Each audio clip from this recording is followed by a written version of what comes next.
Sultan Aceh yang ketiga, dia serang Melaka 3 kali. 1537 dia serang, kalah. 1547 dia serang guna kapal, pun kalah. Tahun 1564 dia minta bantuan dari kerajaan Turki Utsmani. Semasa itu kerajaan Turki Utsmani diperintah oleh Sultan Sulaiman yang merupakan Sultan Turki Utsmaniyah yang ke-10, minta tolong tapi gagal. Adakah Portugis terlampau kuat? Tidak juga, Portugis tak kuat. Tapi di kalangan orang Melaka ketika itu seronok kerja dengan Portugis. Jadi dia orang dah dapat gaji, ada allowance, ada pangkat, ada apa. Dia orang pula mempertahankan Portugis yang malam, pagi, petang. Jadi Portugis main wayang sajalah. Orang-orang kita yang berlawan sesama kita. Kemudian Sultan Ali Riayat Shah, Sultan Aceh yang ke-9, serang Melaka 3 tahun berturut-turut. 1573, 1575, 1577. Tapi tak menang, pembelot ramai. Sambung balik Dik Sultan Iskandar Muda, Sultan Aceh yang ke-12. Dia serang 2 tahun, 1615 dengan 1638. Hasil daripada serangan demi serangan bertali arus, akhirnya Portugis lemah. 1641, Belanda datang. Belanda datang.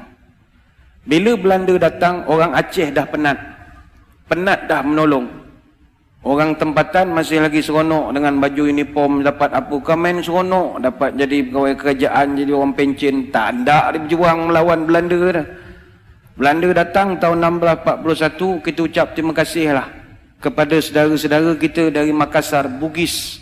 Orang Bugis yang banyak menolong kita. Orang Belanda datang jajah Melaka, Johor, berapa tahun? 183 tahun. 183 tahun. Datanglah orang-orang Bugis tahun 1782 sampai 1784, yang itu memang serang habis-habisan. Maka dicatatkan dengan tinta emas dalam sejarah negara. Muncullah satu orang pahlawan terbilang, marhum Raja Haji Fi Sabilillah Ibni Daing Celak, yang digelarkan marhum Teluk Ketapang. Bagi tuan-tuan di Selangor, kena kenangkan marhum Raja Haji Fi Sabilillah. Apa sebab? Dia ni yang di Pertuan Muda Kesultanan Johor Riau Lingga yang ke-4. Dia Tengku Mahkota Raja Muda. Dan dialah abang kepada Sultan Selangor yang pertama. Sultan Selangor yang pertama namanya Raja Lumu bin Daing Celak. Raja Lumu ni ditabalkan dengan nama Sultan Salahuddin Shah, memerintah Selangor 1745 sampai 1778. Kenapa adik dia yang jadi raja? Abangnya mangkat awal. Kenapa abangnya mangkat awal? Mangkat di Kota Melaka 19 Jun tahun 1784. Umur baru 57 tahun. Ketika jenazahnya ditemui, tangan kanannya memegang kitab Dalailul Khairat, tangan kiri memegang badik. Dia lawan Belanda sampai ke Kota Melaka. Tapi akhirnya gugur menjadi seorang syahid. Kenapa mereka ni berjuang berhabis-habisan? Nak pastikan orang putih, jangan kau nak tukar agama cucu cicit aku.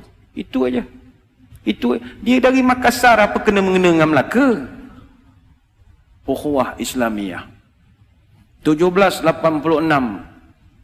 Inggris datang ke tanah Melayu. Mula-mula dia datang masuk ikut Pulau Pinang. Dia masuk Pulau Pinang, dia tukar habis sejarah Pulau Pinang. Dia dakwa dia pula yang membuka Pulau Pinang. Apa benda dia pula membuka Pulau Pinang? Ingat kita ni tak reti yang buka negeri agaknya. Maka terpadamlah sampai sekarang sejarah sebenar pembuka awal Pulau Pinang tahun 1730.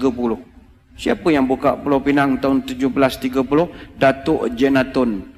Datuk Jenatun ni atau nama sebenarnya Jenan bin Rajo Labu bin Rajo Gandam bin Rajo Manguyang, dari Gunung Sahilan bin Rajo Kuoso bin Rajo Bakilap Alam Bertegak Gelar Tunku Bagaiwang yang pertama, Raja Alam Minangkabau. Mak dia putih sangat Indo Dunia. Orang Pagaruyuang, orang Sumatera yang membuka Pulau Pinang. Tapi sejarah itu dipadamkan dengan kemasukan Inggris. 88 tahun kemudian dia tipu pula orang Melayu tahun 1874 menerusi perjanjian Pangko yang penuh dengan muslihat. Akhirnya orang putih jajah negara kita berapa tahun? Bukan 10 tahun, 117 tahun. Tapi adakah nenek moyang kita tidur? Tidak. Bangkit satu persatu, Dol Said, Rentap, Mat Saleh, Maharaja Lela, Tok Bahaman, Tok Janggut, Haji Abdul Rahman Limbung, dan senarai itu begitu panjang sekali.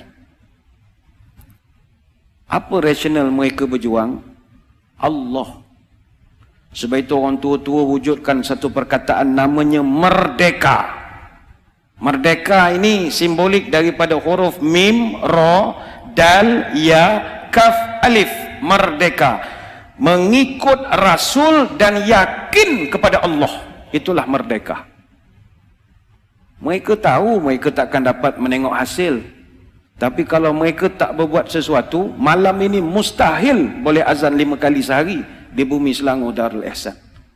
Mereka berjuang siang dan malam. Sebab itu hadirin hadirat yang dirahmati Allah sekalian, perjuangan orang tua-tua ni kita kena terima kasih.